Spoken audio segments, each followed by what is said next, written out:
Hi, Barbara. Come on in. We're going to ask you some questions. This is Ann, and this is John. And we're going to try to get to know you and just see how things are going for you. Okay. All right?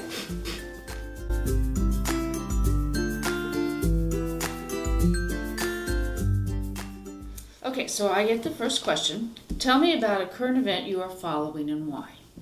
All right. I don't really watch that much news, so this is kind of a tough question for me. But one current event that I have been keeping track of recently was the Supreme Court decision about Arizona's SB 1070 bill. And the reason that's a big deal for me is because living in Arizona, immigration is a big deal to me, and it really influences our state. And so that's why it's such an important current event for me. Okay. Tell me why you think your time spent in ACDEC was or was not valuable. Well, let's see. I didn't really take Academic Decathlon that seriously. I just kind of joined it as a club. But let's see. The reason it was valuable to me was because it really taught me a lot about how to study hard and really prepared me for college. Up to that point, I was a pretty lazy kid, didn't really do much work. But after I got into Academic Decathlon, I really had some motivation, I guess you could say, to really do well in something academic like that. And so that's why it was valuable to me. So, Nick, how do you hope to support yourself as an adult? Well, I'm applying to medical school this year, so hopefully as a doctor I'll make a lot of money. That's really one of my main reasons for going into medicine, is because I want that kind of financial support. But other than that, I mean, I feel like I'll be financially all set, and that's how I hope to support myself. Okay, what are the criteria you look for in the colleges that you will be or did apply to? And which one did you choose and why? While I was in high school, I really wanted to go into research. My parents were engineers. Both of them did research in their field, so I just kind of want to follow along and do what they did. But so I applied to, the big engineering schools, Berkeley, MIT. And then I actually applied to ASU as just kind of a fallback. I didn't really want to go there, but just in case I didn't get into the other ones. And as it turns out, ASU offered me a lot of scholarship money. And so, going back to the doctor question, I really feel like, money is a big factor in a lot of my decisions. And so that's why I chose ASU. Okay. Tell me your idea of fun. Well, I guess my idea of fun would be just sitting on the couch, watching TV, maybe with a bag of chips next to me. I'm not really an energetic guy at all. I don't really like doing things out of my comfort zone. But, I really like watching TV, reading books, just alone time with me is really how I enjoy myself. So, Nick, tell me about a vacation or a trip that you've taken. Okay. I don't really take that many vacations, but one recently that I took was just a trip up to the Grand Canyon. I slept most of the way there. My dad was the one driving. And then once we got there, honestly, I was a little underwhelmed by the Grand Canyon. I've always been told it's been just this great, amazing national park, but I didn't really think it was that great. But I mean, I enjoyed the company while I was there, and I definitely had fun doing it. So there we go. Well, Nick, thank you very much for coming in and talking with us. You're welcome. Good luck with your future. John, if you're ready, we will ask our first questions. Absolutely. Okay. Tell me about a current event you are following and why. Well, I was just in London, so a current event I'm following is the Queen's Jubilee. It's her 60th year on the throne, so It's this magical time for the United Kingdom where they've had the same monarch for, over 60 years. So it's just a once in a lifetime opportunity to really be a part of this celebration. Tell me why you think your time spent in Academic Decathlon was or was not valuable.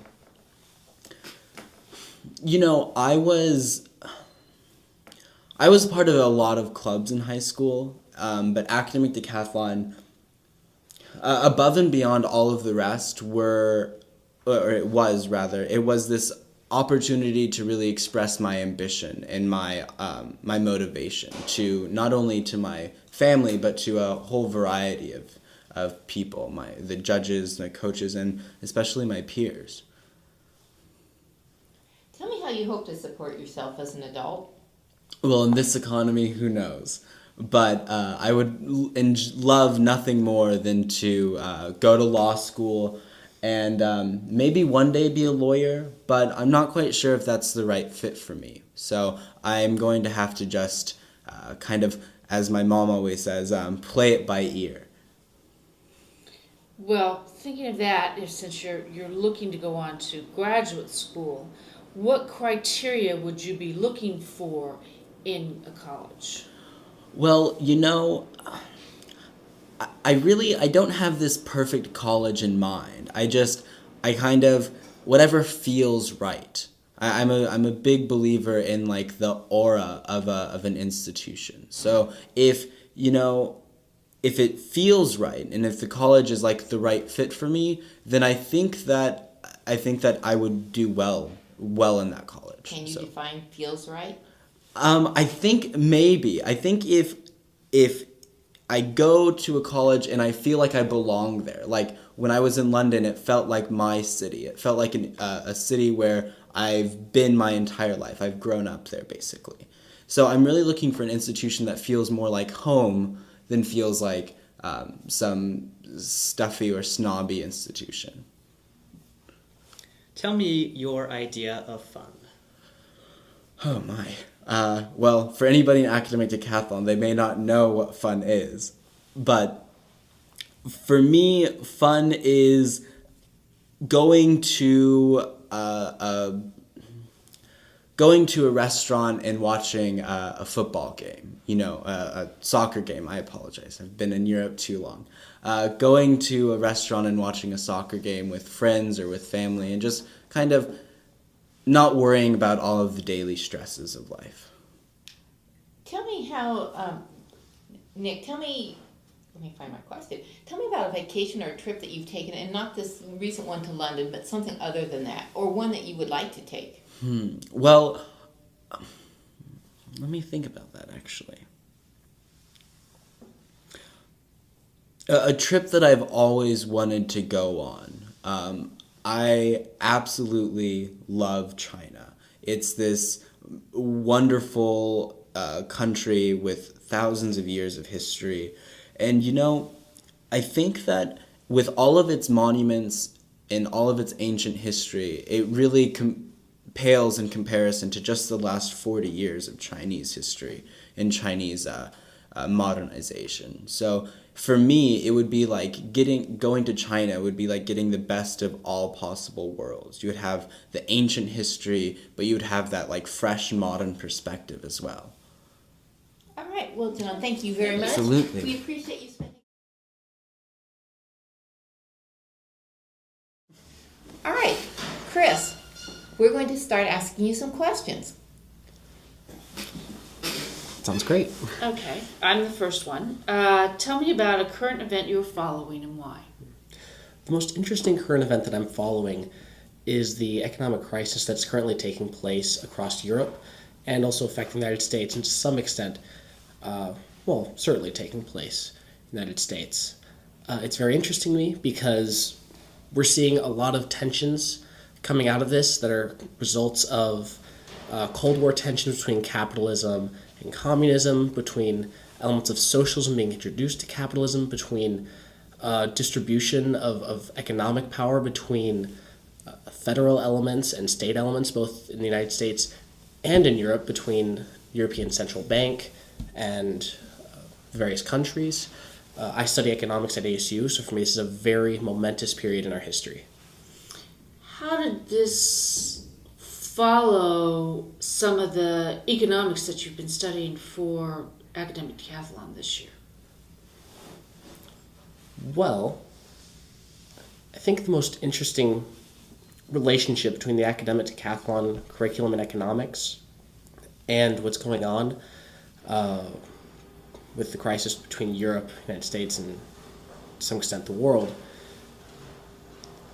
is the relationship between currency trades and how they're changing the dynamics between different countries. Usually, currency trades function as an elevator for poorly functioning economies, and kind of a control for excessively moving economies. So to that extent,